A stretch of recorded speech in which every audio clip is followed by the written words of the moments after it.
चर्चा यह है कि हमारा पड़ोसी मुल्क जहां एक और अपनी सरकार नहीं चला पा रहा है, वहीं दूसरी ओर शेख हसीना को भारत में शरण देने की सजा वहां की माइनॉरिटी उनके अपने नागरिकों को, जो कि हिंदू हैं, उन्हें दे रहा है।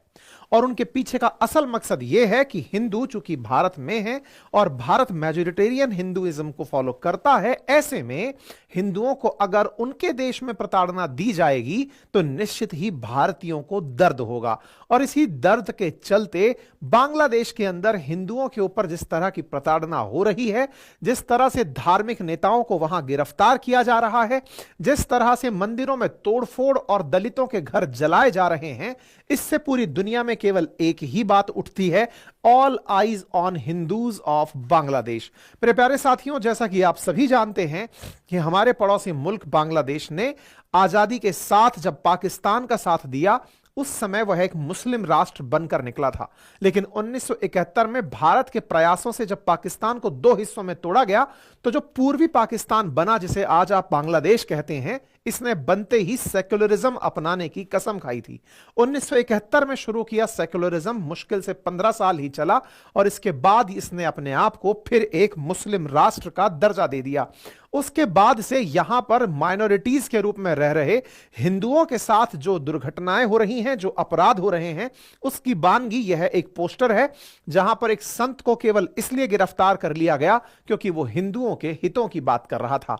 नाम है इनका चिन्मय प्रभु, जो कि बांग्लादेश के अंदर अरेस्ट किए गए, जिसके चलते पूरी तरफ से दुनिया भर के अंदर प्रदर्शन होने शुरू हुए। मेरे प्यारे साथियों, चिन्मय प्रभु इस्कॉन से बिलोंग करते हैं, लेकिन यही इस्कॉन संभवतया किसी दबाव में या फिर अपने आप की पाक साफ छवि बनाने के चलते इनसे किनारा कर लिया है। आज पूरे केस में इसकी घटना का जिक्र करेंगे, भारत ने इस विषय पर क्या कहा है, हमारे देश की सरकार क्या कर रही है, वर्ल्ड इस पर कैसे प्रतिक्रिया दे रहा है, सारी बातें आज के सेशन में बताई जाएंगी। हालांकि भारत के विदेश मंत्रालय की तरफ से इस पर स्पष्ट रूप से बयान देकर यह कहा गया कि हम किस तरह से इस विषय पर नजर बनाए हुए हैं, ये सारी जानकारी देंगे। लेकिन एक चीज यहां पर पहले ही अपडेट करा दें कि संगठन इस्कॉन के जनरल सेक्रेटरी चारू चंद्र दास ब्रह्मचारी ने अनुशासनहीनता का आरोप लगाते हुए चिन्मय प्रभु को सभी पदों से हटा दिया है और कहा है कि इस्कॉन से इनका कोई ताल्लुक नहीं है। ये चटगांव इस्कॉन को हेड करने वाले चिन्मय प्रभु आज किसी पद पर नहीं है। संभवतया यह इस्कॉन को विचारना होगा कि उनका यह कृत्य आने वाले समय में उनके प्रति लोगों के मन में आस्था लाएगा या अविश्वास। आइए साथियों, आगे चर्चा करते हैं। चर्चा चिन्मय प्रभु की, लेकिन उससे पहले पूरी पटकथा जहां से शुरू हुई वहीं से शुरू करते हैं। आपको यह तो मालूम होगा कि बांग्लादेश में शेख हसीना की सरकार हुआ करती थी, लेकिन शेख हसीना के खिलाफ एक स्टेट स्पॉन्सर्ड कहिए या अनदर स्टेट स्पॉन्सर्ड कहिए एक कॉन्स्पिरेसी होती है। शेख हसीना को अपना देश छोड़कर हेलीकॉप्टर की सहायता से निकलकर भागना पड़ता है।